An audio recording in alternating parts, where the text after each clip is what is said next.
Hello बच्चों, कैसे हो? आई होप सभी बच्चे अच्छे होंगे।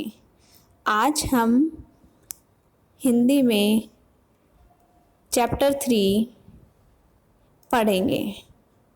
Open your book.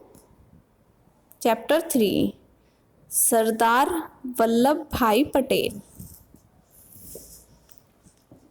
पाठ प्रवेश। पहले हमारा देश दास्ता की बेड़ियों में जकड़ा हुआ था। 1947 में देश स्वतंत्र हुआ। देश को स्वतंत्र कराने में बहुत से लोगों को बलिदान देने पड़े। इस पाठ में एक ऐसे ही महान त्यागी पुरुष सरदार वल्लभ भाई पटेल के जीवन के बारे में जानकारी दी गई है।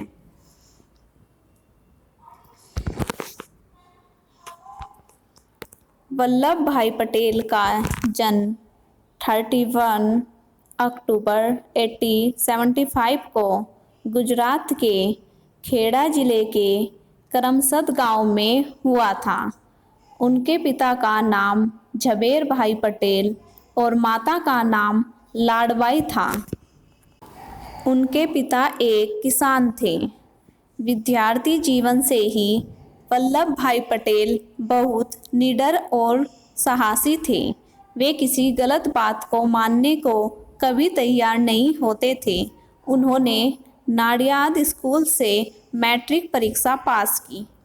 उसके बाद वे उच्च शिक्षा प्राप्त करना चाहते थे, किंतु उनके घर की आर्थिक दशा ठीक नहीं थी। मजबूर होकर उन्हें उच्च शिक्षा प्राप्त करने का विचार छोड़ना पड़ा। तब उन्होंने मुख्तारी परीक्षा पास की और गोधरा में मुख्तारी करने लगे। 1910 में वे बैरिस्ट्री पास करने के लिए इंग्लैंड गए। वहाँ उन्होंने बहुत ही सादा जीवन बिताया। वे अपना सारा ध्यान अपनी पढ़ाई में ही लगाते थे। जहाँ वे रहते थे वहाँ से पुस्तकालय लगभग 15 किलोमीटर दूर था। वे प्रतिदिन सवेरे उठकर उस पुस्तकालय में जाते थे और शाम को पुस्तकालय बंद होने पर ही वहाँ से उठते थे। वे 3 साल तक इंग्लैंड में रहे। सभी तरह की कठिनाइयों से जूझते हुए उन्होंने बैरिस्ट्री पास की और सर्वप्रथम रहे। इसके लिए उन्हें 50 पाउंड का पुरस्कार मिला। फिर वल्लभ भाई पटेल भारत आ गए और अहमदाबाद में वकालत करने लगे।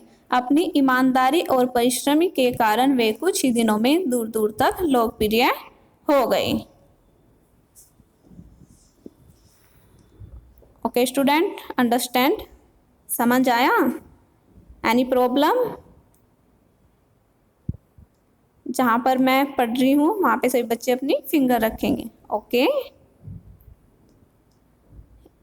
इसी दौरान वे गांधी जी के संपर्क में आए। जब गांधी जी ने रॉलेट एक्ट के विरुद्ध सत्याग्रह किया तो पटेल ने उनका पूरा साथ दिया।